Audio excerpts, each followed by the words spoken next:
everyone! Today in our video series all around Hampton Roads, in honor of this spooky season, we'll be talking about the ghosts of Fort Monroe.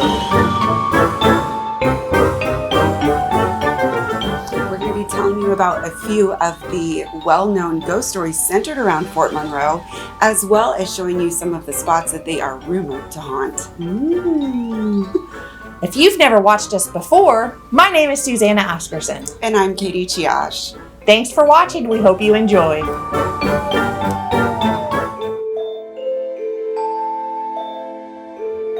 Obviously, ghost stories are just that, stories.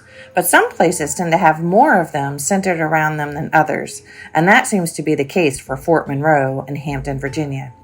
Even the U.S. Army mentions the haunting of Fort Monroe on its website, www.army.mil. The historic Fort Monroe has been around in some form since 1608, and thus has watched lots of historic events, people, and a war or two pass it by. So it's no surprise that it comes with a few ghost stories.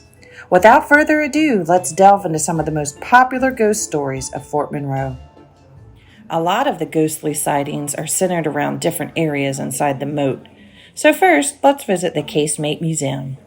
The most famous ghost said to haunt the Casemate Museum is the Confederate General Jefferson Davis, who was imprisoned there briefly after the Civil War.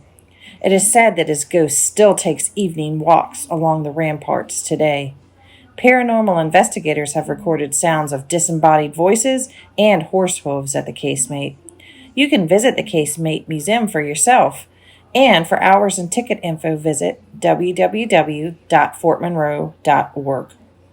In one of the houses across from the Casemate, past residents have reported seeing a man in mid-18th century attire appear by the fireplace, and also have reported a strange mist that appears in one of the bedrooms. You can read more about this and other hauntings in the book, The Ghosts of Fort Monroe, by Jane Polonsky and Joan Drum. Probably the most well-known ghost story centered around Fort Monroe is the Lady in White. The Lady in White was said to be in an unhappy marriage to a captain in the mid-1800s. The Lady in White soon started up an affair with a handsome soldier. The captain was called out of town for business, and the two lovers decided to meet in the alley outside of the Tulleries, otherwise known as Quarters 1, and then went back to her home. The husband unexpectedly came home, caught the lovers, and shot his wife. No one knows what became of the handsome soldier, but she is said to haunt the alley, now known as Ghost Alley, in her white nightgown, waiting for her lover. Another place on Fort Monroe that offers a chance to see a famous ghost is Quarters Number 1. Lots of important politicians and dignitaries have stayed in Quarters Number 1 over the years, including Abraham Lincoln, who is said to still be in residence there today, as people have caught glimpses of him standing by one of the fireplaces, deep in thought.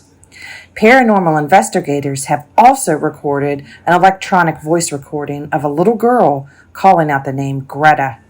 Greta is thought to be the little girl's cat. Speaking of famous ghosts, Edgar Allan Poe is said to haunt the Chamberlain, where a ghostly figure in a top hat, thought to be him, can be sometimes seen on the porch. A ghost known as Esmeralda is also reported to haunt the Chamberlain. She can be seen on the 8th floor and is said to be a ship captain's daughter awaiting his return. The last place I'll mention, said to have its own resident ghost, is Ouzo Finch Brewery. Dubbed the Night Watchman, employees have reported hearing footsteps, voices, and their names being called when no one is there. Spooky, huh? I love Fort Monroe and feel incredibly lucky to live close enough to visit it often. In my mind, the ghost stories centered around it just add even more fun and mystery to a beautiful and special place. We hope you enjoyed this spooky episode of All About Hampton Roads. For our next episode, we'll be going over a lot of the popular Halloween and fall events happening in Hampton Roads. After that, we'll be back to neighborhoods. But don't worry, if you love all things ghosty, we're starting a new channel called All the Ghosts Around Hampton Roads. Ooh. It is actually a series on our channel, so stay tuned to our channel to see all of the new episodes. That's right. Thank you for watching. And don't forget, if you have any questions real estate related, feel free to reach out at any time. We are more than happy to help. Bye.